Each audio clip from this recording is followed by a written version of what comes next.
You ever have one of those days where you open the front door and instantly know your whole life is about to get flipped upside down?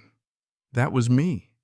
A random Tuesday morning, standing in my socks, staring down three guys with badges I'd never seen, talking about an emergency community safety order. "Sir, we need your weapons now." They had the paperwork, the radios, even my neighbor across the street already handing over his hunting rifles like this was all normal.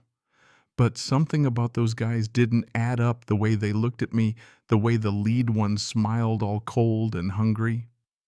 Yeah, I just knew right then this wasn't about community safety. Not even close. Now I'm Ethan Rodriguez, Navy, Vet 38, moved to Sunset Hills hoping for a quiet life. Just wanted a slice of normal suburbia, mow the lawn, grill out on Sundays, keep the HOA happy. Turns out in my neighborhood, normal was the setting on a broken washing machine. Enter Linda Walsh, our notorious HOA president. Imagine your most dedicated school principal, only with a binder for every minor infraction and an uncanny talent for spotting grass that's a quarter-inch too tall. Yeah, Linda was a pain, but at least she kept the place running, which is more than I could say for the clowns at my door. Turns out the main guy was going by David Richards that day. Smooth talker business cards, polo shirt embroidered with our HOA's name, looked legit at first. His sidekick Marcus Younger, twitchy, always clutching a laptop like it held state secrets. These guys didn't just wing it either, they knew everything. Names, addresses, the latest budget meeting details, even the fact that Linda had been running things for 8 years. The only way you know that much is if you're either NSA or you've got someone inside. They were spinning this whole story. Linda had supposedly embezzled funds, got booted in disgrace, and now, surprise everyone, owed a special assessment of $1, $200 due immediately. They had fake minutes, a bogus website, forged city seals, the whole show. If I didn't know Linda personally, even I might have fallen for it. What burned me up was watching them prey on my neighbors. Mrs. Morrison, 70, living on Social Security, counted out cash for them, trembling. The young couple next door gave up their credit card. These guys were pros, playing on people's fear, tossing around threats about liens and lawsuits, always keeping just legal sounding enough to freak people out. But you know what? Their big mistake was messing with Linda. If you ever want to see righteous fury, try slandering an HOA president on her own turf. That phone call blitz that followed, let's just say you could hear her outrage from 3 blocks away. Emergency board meeting, packed community center, everyone buzzing, some had already paid, some about to, and all demanding answers. David and Marcus rolled in all swagger, acting like they owned the place. David started up with corporate double talk, restoring fiscal responsibility, transition process, words that mean nothing and everything at the same time. Then Linda burst in, binder at the ready, and just let loose. "What is this fraud?" You could feel the oxygen get sucked out of the room. The showdown that followed, man, it was something to see. As things heated up, Marcus whispered to David, and suddenly both their eyes were on me. I had that prickly feeling, the one you get when you realize the game's been running longer than you thought and you might be the real target. After that meeting, the neighborhood basically split into Team David and Team Linda. Newer residents, swayed by the slick pitch, started doubting Linda. Old-timers who'd lived through every Linda incident couldn't even picture her stealing a dime. But while the fighting went on, I started tailing David and Marcus, and what I found at their so-called hotel office chilled me. Multiple laptops, scam websites for other neighborhoods, files on all our vulnerabilities. They weren't just scammers, they were organized predators. But help comes from the strangest places. Enter Sophia Martinez, our under-the-radar accountant. She dug through David's numbers and laughed literally. "The math doesn't make sense," she said, then whipped up a spreadsheet that laid out every cent spent in the last 5 years, all clean. She even tracked down records of similar scams with David's real name cropping up in state after state. Turns out he was a professional and this con was his specialty. Still, the scam continued. David upped the pressure with final notices targeting the most vulnerable. It got personal for me the day I learned Mrs. Morrison had paid with her grandson's birthday money and was now skipping medication to save cash. That's when Marcus, yeah, the tech guy, cracked. He told Sophia everything he needed money for his sick mom, but couldn't stomach what they were doing. With his help, we got proof, David's real name, previous arrests, their exit strategy, collect, and vanish by Friday. Armed with Sophia's data and Marcus's inside scoop, we set a trap. At David's last emergency collection meeting, Marcus wore a hidden camera.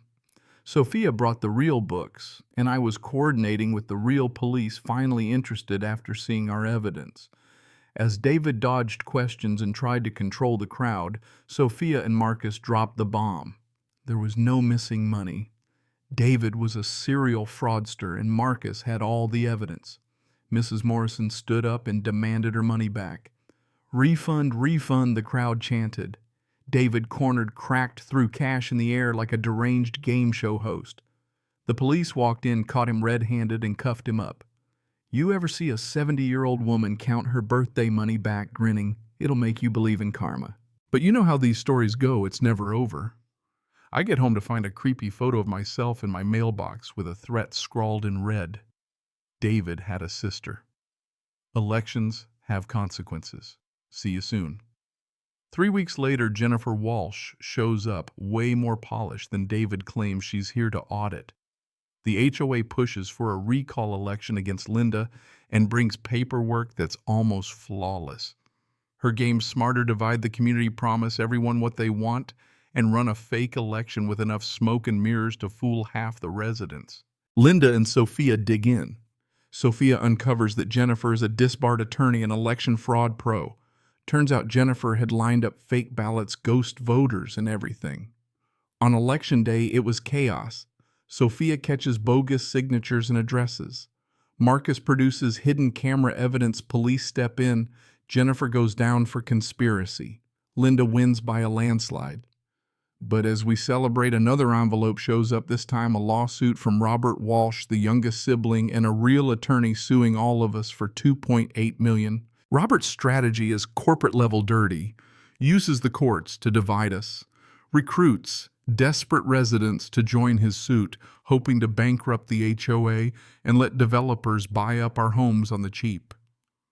The community nearly tears itself apart, but Sophia and Marcus expose Robert's real plan.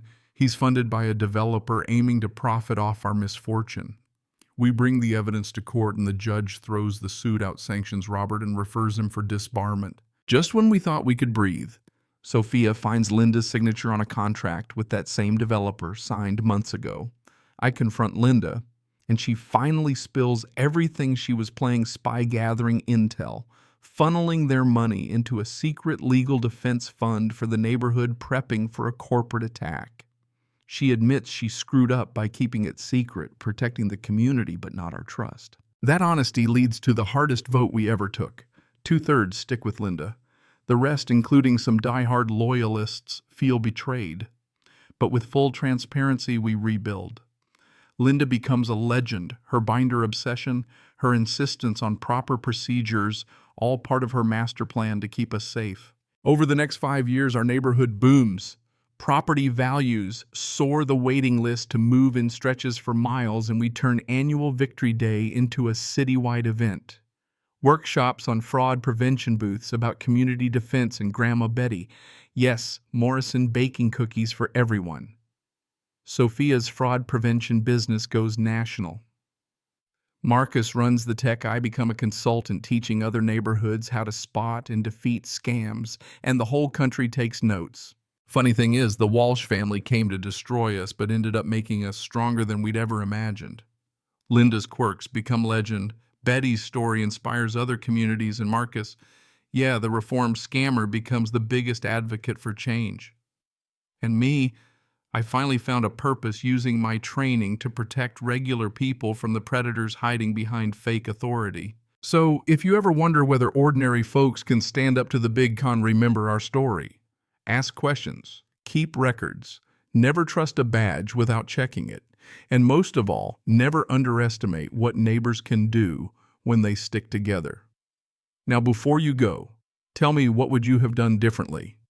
Where do you stand on community justice versus personal privacy? Sound off in the comments because trust me, this debate is just getting started. And who knows, the next threat could already be knocking on your door.